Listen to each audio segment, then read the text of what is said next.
Da oggi tutti i cittadini colpiti dall'alluvione potranno richiedere al proprio comune il pagamento dei danni e saranno liquidati al 75% della somma necessaria per un massimo di 30.000 euro. È quanto ha stabilito la Regione Veneto con l'ultima ordinanza firmata venerdì dal commissario straordinario per l'emergenza, Luca Zaia, che va a fissare un vero e proprio preziario per il saldo dei danni post-alluvione per famiglie e imprese, per un totale di 161 milioni di euro di risorse che vanno a sommarsi ai 210 milioni destinati alle opere pubbliche, di cui 100 milioni già cantierati per le somme urgenze.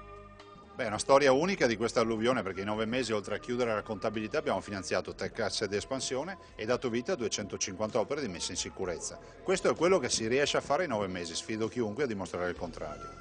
L'ordinanza di venerdì arriva dopo un lavoro certosino da parte di tutti i 227 comuni interessati, in prima fila i 9 più colpiti, per verificare i dati relativi ai danni su un totale di 10.040 pratiche presentate nei singoli municipi. Un plauso in questo senso è andato a tutte le amministrazioni, alcune delle quali hanno addirittura a 8 mesi di distanza dall'alluvione azzerato i propri danni rispetto all'importo dichiarato nell'emergenza. Non ci saranno infine differenze tra comuni rispetto all'erogazione dei contributi. È un grande gioco di squadra, anche perché è un lavoro che noi abbiamo fatto a fianco ai sindaci grandi alluvionati e ai primi 9 grandi alluvionati che rappresentano la vera alluvione, e direi che oggi questo risultato va dedicato appunto a tutte le amministrazioni e a tutti i cittadini che hanno sofferto dei danni dell'alluvione. Io devo dare atto ai cittadini della mia città, ma in generale